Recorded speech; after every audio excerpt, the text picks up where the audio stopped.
Religion has actually convinced people that there's an invisible man living in the sky who watches everything you do every minute of every day.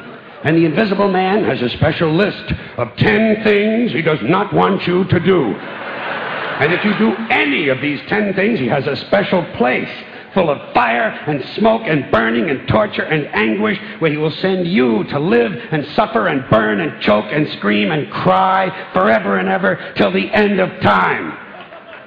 But he loves you.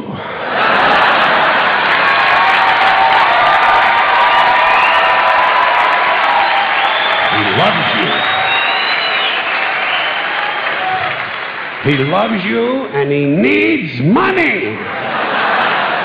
He always needs money. He's all powerful, all perfect, all knowing, and all wise. Somehow, just can't handle money. Religion takes in billions of dollars. They pay no taxes, and they always need a little more. Now, you talk about a good bullshit story. Holy shit.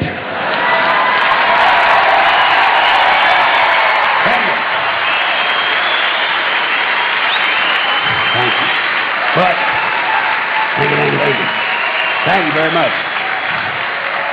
But I want you to know something. This is sincere. I want you to know, when it comes to believing in God, I really tried. I really tried. I tried to believe that there is a God who created each of us in his own image and likeness, loves us very much, and keeps a close eye on things. I really tried to believe that, but I gotta tell you, the longer you live, the more you look around, the more you realize something is fucked up. Something is wrong here. War, disease, death, destruction, hunger, filth, poverty, torture, crime, corruption, and the ice-capades. Something is definitely wrong. This is not good work. If this is the best God can do, I am not impressed. Results like these do not belong on the resume of a supreme being. This is the kind of shit you'd expect from an office temp with a bad attitude.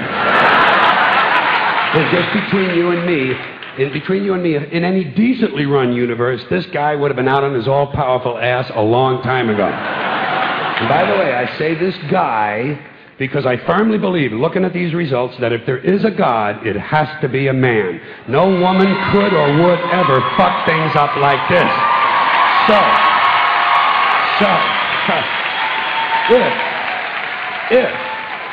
If there is a God, if there is, I think most reasonable people might agree that he's at least incompetent and maybe, just maybe, doesn't give a shit. Doesn't give a shit, which I admire in a person and which would explain a lot of these bad results. So rather than be just another mindless religious robot, mindlessly and aimlessly and blindly believing that all of this is in the hands of some spooky, incompetent father figure who doesn't give a shit, I decided to look around for something else to worship, something I could really count on. And immediately, I thought of the sun. Happened like that. Overnight, I became a sun worshiper. Well, not overnight. You can't see the sun at night. But first thing the next morning, I became a sun worshiper. Several reasons. First of all, I can see the sun. Okay? Yeah. Unlike some other gods I could mention, I can actually see the sun. I'm big on that. If I can see something, I don't know, kind of helps the credibility along, you know? So every day I can see the sun as it gives me everything I need. Heat, light, food, flowers in the park, reflections on the lake, an occasional skin cancer, but hey, at least there are no crucifixions, and we're not setting people on fire simply because they don't agree with us. Sun worship is fairly simple. There's no mystery, no miracles, no pageantry, no one asks for money, there are no songs to learn, and we don't have a special building where we all gather once a week to compare clothing. And the best thing about the sun, it never tells me I'm unworthy. Doesn't tell me I'm a bad person who needs to be saved. Hasn't said an unkind word. Treats me fine. So, I worship the sun. But I don't pray to the sun. Know why? I wouldn't presume on our friendship. It's not polite. I've often thought people treat God rather rudely, don't you? Asking, trillions and trillions of prayers every day, asking and pleading and begging for favors. Do this, give me that, I need a new car, I want a better job. And most of this praying takes place on Sunday, his day off. It's not nice, and it's no way to treat a friend. But people do pray, and they pray for a lot of different things. You know, your sister needs an operation on her crotch. Your brother was arrested for defecating in a mall.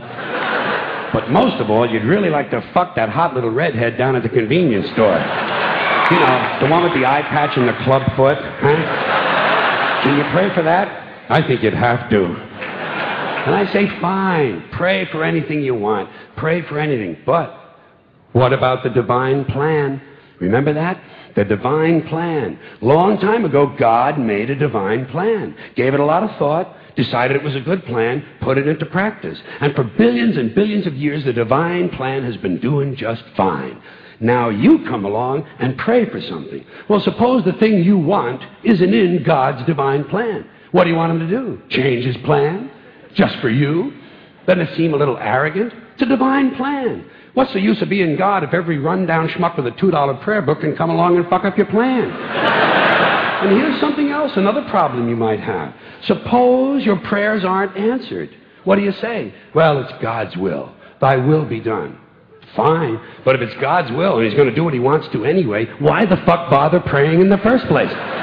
Seems like a big waste of time to me. Couldn't you just skip the praying part and go right to his will? It's all very confusing. So to get around a lot of this, I decided to worship the sun. But, as I said, I don't pray to the sun. You know who I pray to? Joe Pesci. Joe Pesci. Joe Pesci. 2 reasons. First of all, I think he's a good actor, okay? To me, that counts. Second, he looks like a guy who can get things done. Joe Pesci doesn't fuck around. Doesn't fuck around. In fact, Joe Pesci came through on a couple of things that God was having trouble with. For years, I asked God to do something about my noisy neighbor with the barking dog. Joe Pesci straightened that cocksucker out with 1 visit. It's amazing what you can accomplish with a simple baseball bat. So I've been praying to Joe for about a year now, and I noticed something. I noticed that all the prayers I used to offer to God and all the prayers I now offer to Joe Pesci are being answered at about the same 50% rate. Half the time I get what I want, half the time I don't. Same as God, 50-50. Same as the 4-leaf clover and the horseshoe, the wishing well and the rabbit's foot. Same as the mojo man. Same as the voodoo lady who tells you your fortune by squeezing the goat's testicles.